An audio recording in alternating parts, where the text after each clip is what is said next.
Bakunzi ba televiziyo Isanganiro ndabahaye kaze muri ano makuru avuga mu rurimi rw'ikirundi twabateguriye akabagizwe na zino ngingo nkuru zikurikira. Abashingwa manza ba leta n'abegwa n'amasoko ya leta bari bakwiye gutahura ibijanye no gutunganya hamwe no gutanga amasoko kugira leta ntiyahombere. Hari mu ruganda rwabereye mu ntara ya Makamba rwo gukarihiriza ubumenyi mu bijanye n'itangwa ry'ayo masoko mu makartier ya Kinanira na Kamesa. Ikiraro cahora gihuza ayo makartier haraheze igihe caracitse ukwiyunguruza muri ivyo bice bikaba bisigaye bigorana ku banyagihugu bahora bakoresha ico kiraro. Mu mwanya nido ry'ano makuru.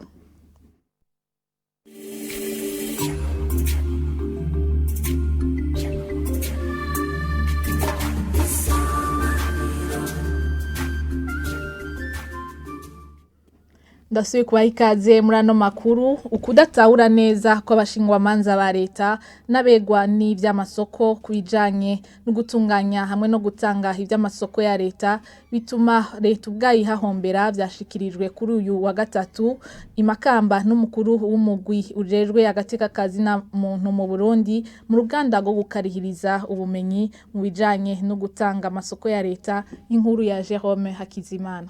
Hariho ivyo bita imigwi turaba mu vy'agateka kazi na muntu kiretse ibibazo bijanye na politike ibijanye n'akaranga. Hariho uwundi mugwi uraba ibintu bijanye n'ubutunzi no kubaho neza kw'abantu. Iyi ntumbero twafashe niyo kugira ngo dutsimbataze ka gateka kazi na muntu gafatiye ku ngene abantu babayeho ingene baronka ivyo bakeneye mu buryo ivyo bita les droits économiques socio-culturels.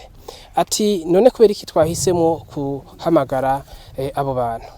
Tubanze tumenyeshe ko murazi intumbero ya leta ivuga yuko amatungo ya leta ateza guharanirwa neza kugira ntasesagurwe. Hanyuma hakaba hariho ingingo inimero 100 akakwego ya ubusa 13 yo ku itariki 9 z'ukwezi kwa kabiri 2018. Iyo nayo ivuga ko abashingwa manza ba leta aribo bakurikirana inyungu za leta. Ni kuvuga ko ikibazo cyose kijanye n'inyungu amatungo ya leta kirafise abashingwa manza bagikurikirana. Abo rero batazi neza amategeko ajejwe araba ivy'amasoko ni kuvuga ko ntibazoshobora gukurikirana neza izo nyungu za leta. Kandi twibuke ko hariho no mu bushikiranganje butandukanye. Uno musi twahereye ku bushikiranganje bw'ubutungane duca tuja no kuri ku mugwi w'igihugu jejwe agateka kazi na muntu. Hasanzwe hariho imigwi iraba ivyo bintu vy'amasoko kugira ngo amasoko ya leta atangwe neza akogwe neza kandi ashobore gukurikiza amategeko ya leta. Ivyo rero nivyo vyaciye bituma dufata uwo mugwi wo muri CNIDH n'umugwi wo mu bushikiranganje bw'ubutungane tugaca dushiraho nabo bashingwa manza ba leta kugira ngo bose bashobore kwigishwa neza batahure kumwe kandi batahure neza amategeko ajanye n'izo soko za leta. Nico gituma aribo twatumye ko uno munsi. Dushimire mugenzi wacu Jerome Hakizimana kuri iyo nkuru. Dutandukire mu gisata c'inyubako. Ikiraro cyahora gihuza amakartier Kinanira ya kabiri na Kamesa kiri kwibarabara ry'igihugu nimero 7 Bujumbura Agenda caracitse haraheze igihe. Bamwe mu banyagihugu bahora bakoresha ico kiraro bagasaba ko cokogwa kuko kwiyunguruza kuri iryo barabara bitoroshe. Bavuga kandi ko n'amasanganya aguma ba menshi iruhande y'ico kiraro, ariko ibikorwa vyo gusubiramwo ibarabara nimero 5 Bujumbura Cibitoke vyo biriko bikorwa neza. Lydia Gahimbare. Turi kwibarabara nimero 7 Bujumbura Agenda hafi yahacikiye ikiraro gihuza amakartier ya Kinanira kabiri hamwe na Kamesa. Ushitse ahahoze ico kiraro hari kimanga kinini ku buryo bigoye kubisanya hagati y'abiyunguruza ku makinga canke ku mamoto mu gace kibarabara agasigaye kuri ico kiraro. Bamwe mu banyagihugu twaganiriye bavuga ko aragahombo kanini kubona iryo barabara ritagihita. Agahombo ni kenshi kuko barana nkaha anye iri barabara rigihita abantu bo ngaha ku Musaga haraca imodokari ibidandazwa iki umva mugubunye nkubunye hari bikorwa bimwe vyamaze guhagarara. Iruhande yako gahombo bona amasanganya ahabera ni menshi. Amasanganya arahaba cyane kuko umva nka anye je nko kuva nshitse ngaha ndahamaze amezi 2 ndiko ndakorera ngaha. Nkubu narabonye imoto yaguye ngaha. Imoto yaguyeyo asha n'umushoferi yarahatswe rwose kuko umva ico gihe je ndi mu bantu mbere bamanutse na hari yepfo ngiye kumukurayo imoto turayinyangura turayiduza hariya hejuru hariya mubona hariya yego. Abo banyagihugu basaba bijejwe gukora ico kiraro kuko ngo nakabarabara bakoresha mu kuduga mu ntara zo hagati mu gihugu canke baja muri quartier Kamesa ngo ntikifashe neza. Ego leta cyo no isaba kweri yoraba ukuntu umuvyeyi kandi twazikara umuvyeyi leta yoraba ukuntu iki kiraro kweri yo gikora tukabandanya dukora imirimo tukahungukira twese kweri kuba turahombera amahera natwe turakorera ngaha muri quartier. Yego n'abadandaza ibintu bose barahahombera amahera kwera. Nubwo byifashe uko kw'iryo barabara nimero 7 ibikorwa byo gusubiramwo ibarabara ry'igihugu nimero 5 Bujumbura Cibitoke biriko bigenda neza kuva ku gice cyahegereye aho bita kuri Shanike ugana ku kibuga c'indege hari ibiduga bifasha mu kubaka amabarabara hamwe n'abakozi bishira hamwe Soje ya Satom bari ku bikorwa. Ikiboneka nuko igice kinini c'iryo barabara kimaze gutunganywa neza ivyorohereza uruja n'uruza rw'abanyagihugu kuri iryo barabara baba biyunguruza n'amaguru canke n'imiduga. Inyubakwa zirenga 200 nizo zidakurikije amategeko yo kubakwa mu makomune ya Mukazana Ntahangwa biri mu cegeranyo c'umugwi w'ubuhinga kubijanye no kubomora inyubakwa zubatswe hadakurikijwe amategeko mu gisagara ca Bujumbura.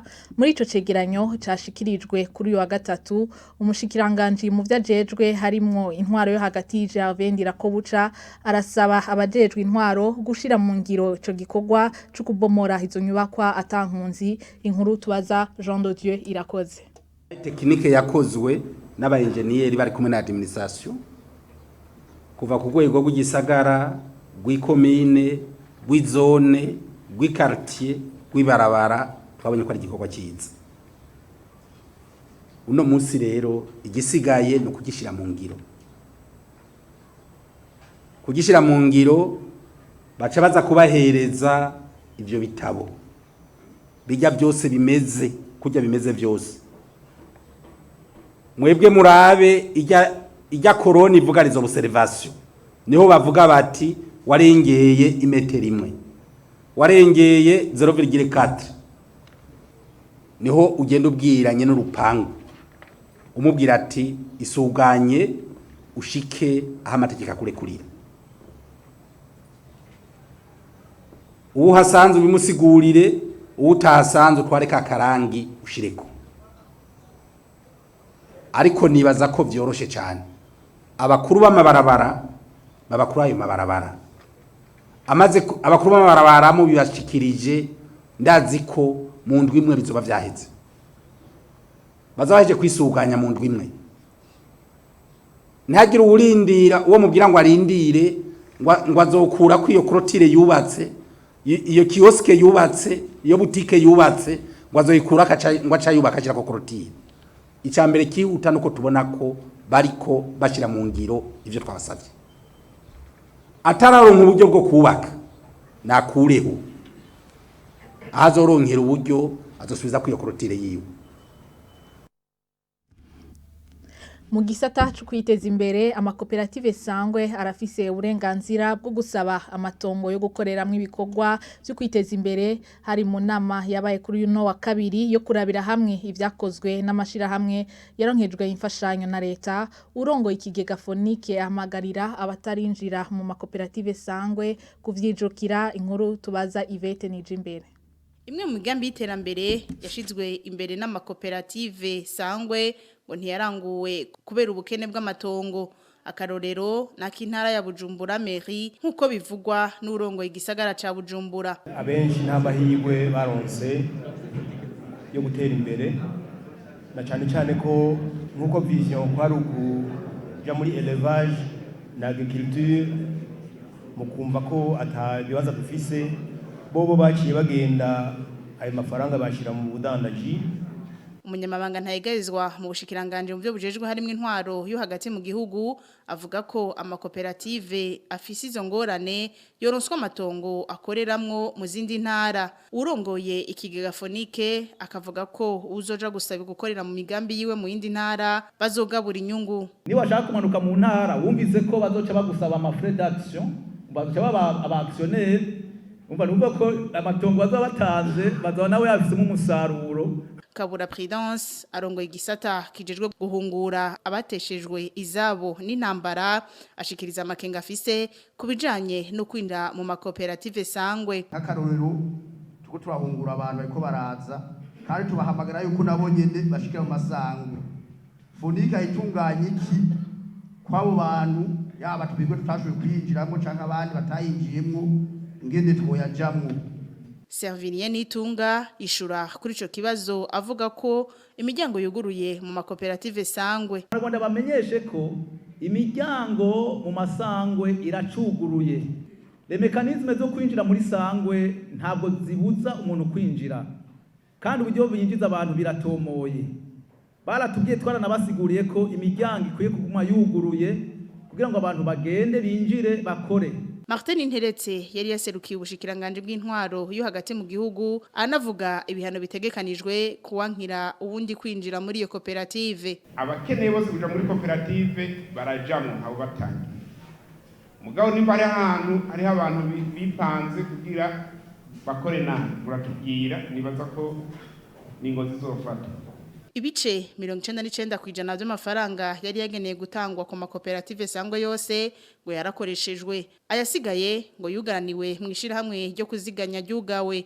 Martin Interetse avuga ko ubushikiranganje buriko burishuza ayo mafaranga kugira ashikirizwe intara zitayaronse. Reka no makuru tuyarangirize mu yavugwa mu makungu aho mu gihugu ca Afghanistan mirimo ibandanya mu muji wa Kabul inyuma y'imisi ibiri ico gihugu kigiye mu minwe y'abatalibani no mu masoko yo muri ico gihugu hibonekeza uruja n'uruza rw'abaje gusumirayo benshi bakidoga kwiduzwa ry'ibiciro rihari iva ahanini ku mutekano muke uharangwa mu ruganda umugwi w'abatalibani watunganije ku nshuro ya mbere uwuserukira umugwi Zabihullah Mujahid yahumurije bose ku burongozi bushasha bwifuza amahoro no guha ikibanza abafise ivyiyumviro bitandukanye uwo mugwi w'abatalibani ukaba waheruka kurongora ico gihugu mu mwaka w'igihumbi kimwe n'amajana 1996 ushira w'ibihumbi 2001. Nino kuri iyo nkuru duciye turangiriza amakuru avuga mu rurimi rw'ikirundi twari twabateguriye mwakoze kuyakurikira mugira ibihe vyiza na televiziyo y'Isanganiro.